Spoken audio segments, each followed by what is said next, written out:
Collagen කියලා මේ වචනේ අපි කිව්වට ඇත්තටම මොකක්ද මේ කොලජන් කියලා කියන්නේ? ඔව් කොලජන් කියන්නේ ඇත්තටම අපේ ස්වභාවිකව ශරීරයේ නිෂ්පාදනය වෙන ප්‍රෝටීනයක්. ඉතින් මේ ප්‍රෝටීනය සඳහා ඇමිනෝ අම්ල 3ක් විතර දායක වෙනවා. ග්ලයිසින්, ප්‍රෝලින් හා හයිඩ්‍රොක්සිෆ්ලෝරින් කියන. ඉතින් මේ ඇමිනෝ අම්ල වලින් වෙන්නේ අපි කොලජන් නිෂ්පාදනය කරාට පස්සේ අපේ මුළු ශරීරයේම තියෙන දේහේ ව්‍යුහාව නිර්මාණය කිරීම තමයි ප්‍රධානම කාර්ය වෙන්නේ. ඉතින් ශරීරයේ ගත්තම විශාලම ඉන්ද්‍රිය තමයි සම. ඉතින් සම නිර්මාණය කිරීමේදී විශේෂයෙන්ම කොලජන් ඊටාම වැදගත්.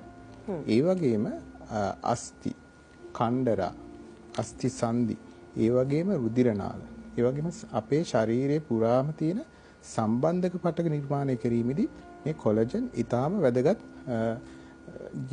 තියෙන ආංගයක් විදිහට හඳුන්වන්න පුළුවන්.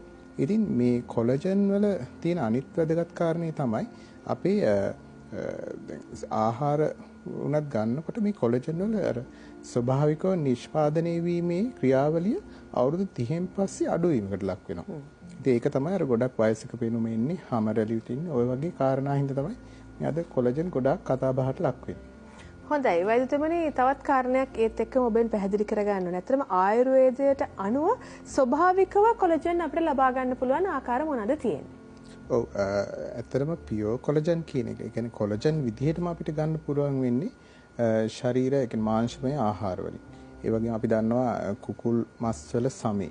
ඒ වගේම මාළු මාංශ වල සමේ. ඒ වගේම බිත්තර සුදු මදේ මේ අර මං ඉහතදී කිව්වා වගේ ප්‍රෝලින් කියන සංඝටක ඉතා බහුලව තියෙනවා. ඒතකොට බිත්තර සුදු මදයත් මේ කොලජන් නිෂ්පාදනයේදී ඉතා වැදගත් වෙනවා. ඊළඟට ඖෂධ මේ ස්වභාවිකව අපිට ගන්න පුළුවන් ශාකමය ඖෂධ විදිහට සැෆ්‍රන්, ඒ වගේම විටමින් C බහුල නෙල්ලි, ඇඹුල් දොඩම්, ඒ වගේම ලෙමන්, ඒ වගේ මේ දේවල් අපිට කොලජන් නිෂ්පාදනය කිරීමේදී ආහාර විදිහට ගන්න පුළුවන්.